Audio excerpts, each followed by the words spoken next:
تو انہیں اپنی افطاری نہیں دیکھی، اسی طرح اٹھا کے ان کو دے دیا۔ یہ آپ کی سخاوت کا بہت بڑا واقعہ ہے۔ اور اسی وقت نبی پاک سرکار آپ کے در اقدس پر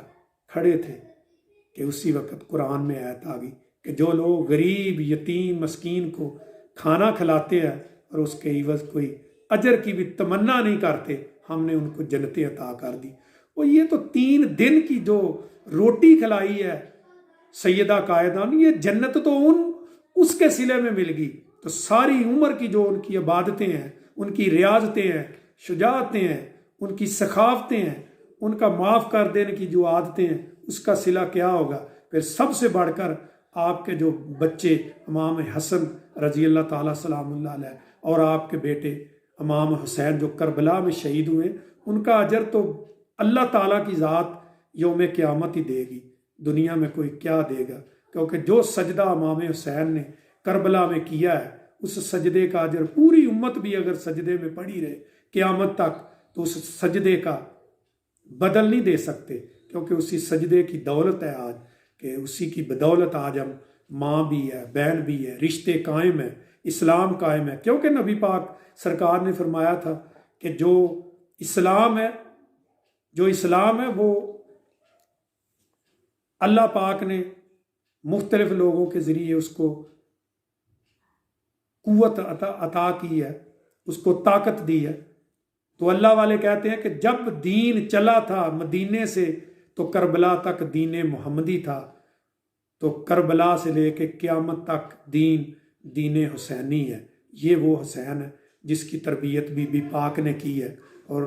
انہوں نے کربلا میں بی بی پاک کے پیے ہوئے مقدس دودھ کا بدلہ چکا دیا اور اس کی لاج رکھی۔ جب جو امام حسین مدینے سے چلے ہیں تو کربلا تک دین محمدی لے کے چلے ہیں، اور اب دین کو جو انہوں نے پناہ دی،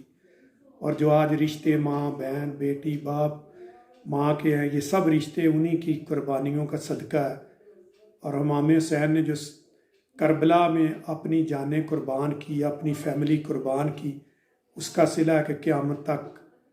اس سجدے کا کوئی اجر نہیں دے سکتا، اس کا اجر صرف اللہ اور اللہ کا رسول ہی دے گا دن قیامت کو۔ اس لیے اللہ پاک نے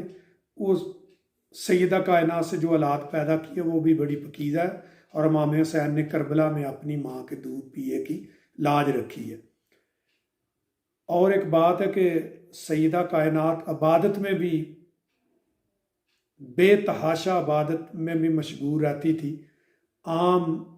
جو معمولات گھر کے ہوتے تھے ان سے فارغ ہو کے رات کو آپ مصلے پہ کھڑی ہو جاتی تھی، اتنی عبادت کرتی تھی،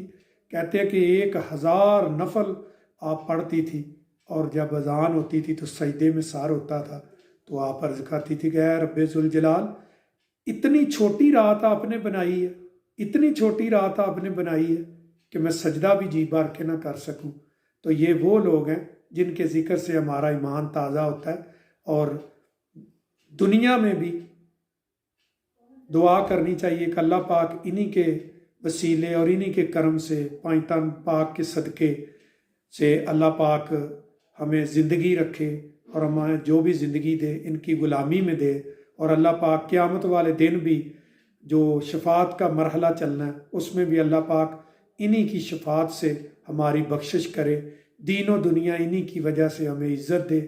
اور قیامت والے دن انہی کی شفاعت سے ہمیں بخشش دے۔ کیونکہ نبی مکرم سرکار دو عالم نے ان کی فضیلت سے اس سے بھی اظہار ہوتے ہیں کہ نبی پاک سرکار نے فرمایا کہ 3 چیزیں جو ہے وہ اپنی اولاد کے دل میں پیوست کر کے جاؤ، بسا کے جاؤ۔ ایک نبی محمد، اپنے نبی محمد کی سے محبت، دوسرا میری اہل بیت سے محبت یعنی نبی پاک کی آل اولاد سے محبت، اور تیسرا قرآن پاک کی تلاوت۔ کیونکہ اگر کبھی بھی آپ کسی جگہ پہ بھول جائیں گے، بھٹک جائیں گے، اگر آپ کے دل میں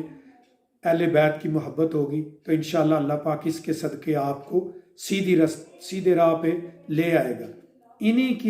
یہی لوگ ہیں جو صراط مستقیم ہیں، انہی کی وجہ سے دنیا میں ہمیں کامیابی ہے، اور آخرت میں بھی انہی سے کامیابی ہوگی۔ اور دعا کرنی چاہیے کہ اللہ پاک ان کی محبت ہمیں عطا کرے، کیونکہ اہل بیت کی جو محبت ہے یہ اللہ کا ایک انمول تحفہ ہے جو اللہ پاک جس کو چنتا ہے، جس کو پسند کرتا ہے، اپنے ان پیارے لوگوں کی، اپنے یہ برگزیدہ لوگوں کی، اپنے پیارے محبوب نبی مکرم اور ان کی آل اولاد کی محبت اس آدمی کو دیتا ہے جس کو وہ خود چن لیتا ہے۔ اللہ پاک ان کی محبت ہمارے بچوں کے دلوں میں پیوست کرے، اور اللہ پاک ہمیں توفیق دے، اللہ پاک ہمیں یہ ان کی محبت کا تحفہ دے، اللہ انہی کے اسوہ حسنہ پہ ہمیں چلنے کی توفیق دے، ہمیں ان کا پکا سچا عاشق بنائے اور انہی کے نقش قدم پہ چلنے کی توفیق دے۔ السلام علیکم۔